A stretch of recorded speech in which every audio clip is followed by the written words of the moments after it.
तुलसी एक बहुत ही गरीब परिवार की लड़की थी। वो हसनपुर में अपने माता पिता के साथ रहती थी। उसके पिता मोहन मजदूरी करते थे, जिससे परिवार का गुजारा होता था। मोहन को बस एक चिंता थी कि किसी तरह वो तुलसी के हाथ पीले करके उसे ससुराल भेज दे। इसलिए वो और उनकी पत्नी पुष्पा चिंता में रहते थे। तुलसी भगवान कृष्ण की बहुत पूजा करती थी। कृष्ण भगवान की मूर्ति को रोजाना स्नान कराना, मूर्ति का श्रृंगार करना, मोर पंखी सजाना, उसे ये सब करके बहुत आनंद मिलता था।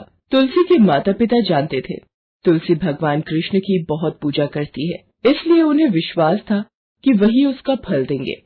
एक दिन, अरे तुलसी बिटिया, लाखन काका के लिए ठंडा शरबत बना ला। और मोहन, कोई लड़का देखा तुलसी के लिए है? बस भगवान कृष्ण पर ही आस है। उनकी कृपा से कोई अच्छा घर मिल जाए तो मुझ गरीब की लड़की के भाग्य खुल जाएंगे। तो समझ लो कि तुलसी का भाग्य खुल गया। हाँ, हीरा दास जी का छोटा बेटा रतन, अरे वो शादी के लायक है भाई। हीरा दास जी अपने बेटे रतन के लिए लड़की ढूंढ रहे हैं। हाँ, मुझे लगता है कि सेठ जी को रतन के लिए तुलसी पसंद आ ही जाएगी। हाँ लाखन भैया, आप बात चला लो, हम गरीबों पर आपका बहुत एहसान होगा। लाखन सेठ हीरादास को तुलसी के बारे में बताता है। सेठ हीरादास तुलसी को देखकर शादी के लिए हाँ कर देता है। तुलसी की शादी रतन से हो जाती है। एक गरीब मजदूर की बेटी इतने बड़े घर में शादी करके जा रही हो तो गरीब माँ बाप क्या सवाल करेंगे। शादी के बाद तुलसी ससुराल जाती हुई भगवान कृष्ण की मूर्ति को अपने साथ रख लेती है। तुलसी की डोली ससुराल पहुंच जाती है, पर ये क्या, रतन का तो कुछ पता ही नहीं। वो तो डोली पहुंचते ही गायब हो जाता है। आशा, आज के दिन तो रतन कम से कम शराब पीने ना जाता। रतन को तुम समझा सकती थी।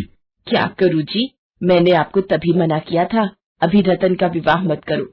जल्दबाजी में उसकी शादी कर दी, ऊपर से एक गरीब घर की लड़की उठा लाए।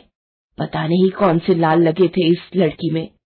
माँ जी, मैं तो यही सोच रही थी कि पिताजी ने एक गरीब घर की लड़की से कैसे रिश्ता जोड़ दिया।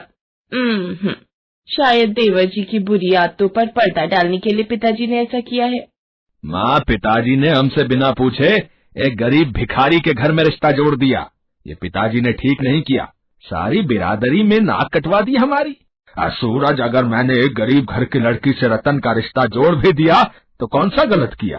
तुलसी एक अच्छी लड़की है, रतन के स्वभाव को बदल देगी, मुझे विश्वास है। कमरे में बैठी तुलसी बाहर से आती सारी आवाजों को सुन रही थी। वो भगवान कृष्ण को याद करके मन ही मन रोने लगी।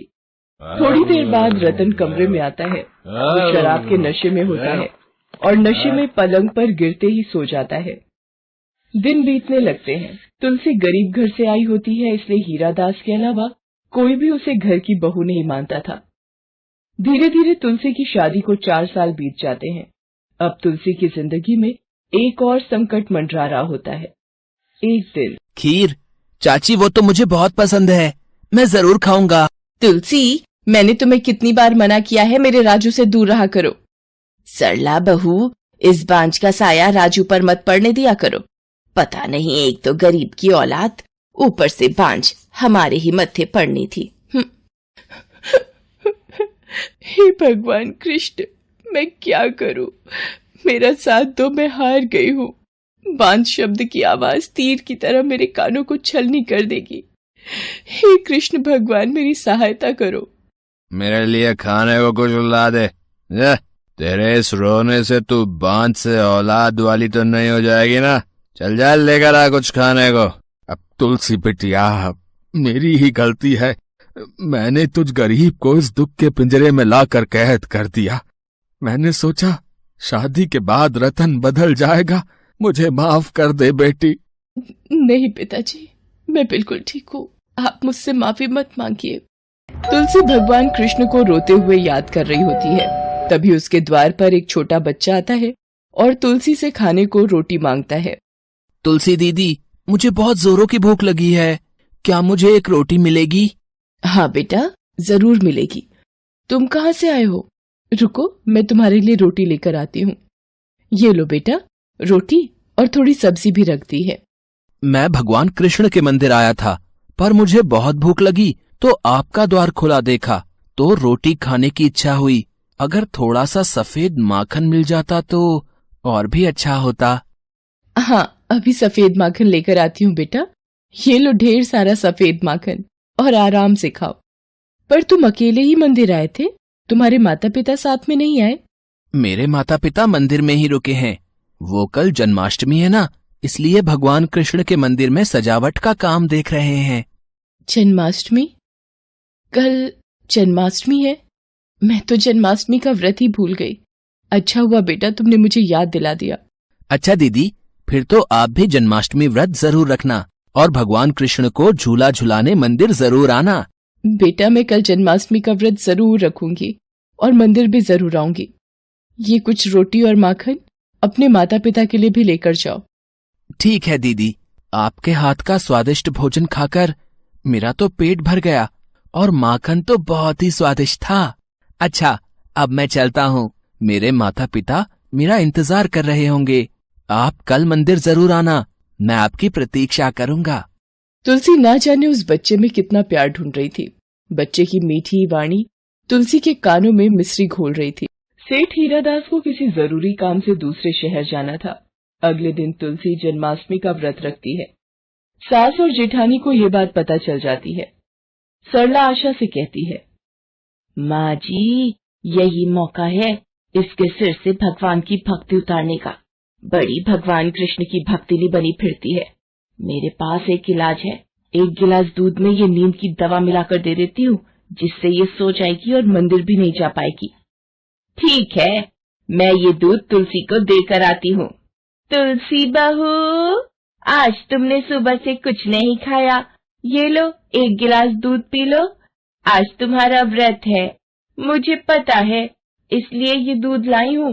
ये रख कर जा रही हूँ, याद से पी लेना। माँ जी, आप मेरा कितना ख्याल रखती हो। मैं बहुत नसीब वाली हूँ जो आपका प्यार मिला। मैं पी लूंगी पूजा करके। चाची, मुझे भी दूध पीना है। ठीक है राजू, तुम ये गिलास ले लो, मैं दूसरा ले आऊंगी। तुलसी राजू को अपने दूध का गिलास दे देती है। जैसे ही राजू दूध पीता है वो बेहोश हो जाता है। तुलसी राजू राजू चिल्लाने लगती है। उसकी आवाज सुनकर सरला और आशा दोनों कमरे में आ जाती हैं। रतन और सूरज भी आ जाते हैं। सरला तुलसी से पूछती है, राजू बेहोश कैसे हुआ? तूने उसे क्या खिलाया है? जरूर तूने कोई टोना टोटका किया है जो मेरा बच्चा बेहोश हो गया। तू मेरे बच्चे को मारकर अपना बांझपन दूर करना चाहती है। माँ जी, सूरज, रतन, जल्दी से राजू को अस्पताल ले चलो। तुझे तो मैं यहीं घर में बंद करके जाऊंगी। देखती हूँ तू कैसे मंदिर जाती है। तूने हमारे राजू को मारने की कोशिश की है। सब लोग तुलसी को घर में बंद करके चले जाते हैं। डॉक्टर राजू का चेकअप करता है और बताता है कि राजू ने नींद की दवा ले ली, उसकी जान को खतरा है। सरला को याद आता है कि जो नींद की दवा मिला दूध उसने तुलसी के लिए भिजवाया था, वो राजू ने पी लिया था। सरला और आशा दोनों ही रोने लगती हैं। उधर तुलसी खिड़की से आवाज देकर कहती है कि कोई उसका दरवाजा खोल दे, उसे मंदिर जाना है। वो बेचारी चिल्लाती रहती है और भगवान कृष्ण को याद करती है कि हे भगवान कृष्ण, मुझे आपके दर्शन करने मंदिर आना है। तभी वहाँ पर वही बच्चा जो एक रोज पहले रोटी खाने आया था, वहाँ आ जाता है। तुलसी दीदी, मैं आपकी बहुत देर से प्रतीक्षा कर रहा था। आप जब मंदिर नहीं आई तो मैं आपको खुद लेने आ गया। चलो दीदी, मंदिर चलते हैं। देखो, मैंने आपका दरवाजा खोल दिया है। तुलसी चुपचाप उस बच्चे के साथ चलती रही और मंदिर पहुंच गई। बच्चा उससे बोला कि वो मंदिर में भगवान के दर्शन करे, तब तक वो प्रसाद लेकर आता है। हे कान्हा जी, हे गोपाल, आपने मेरी विनती सुन ली।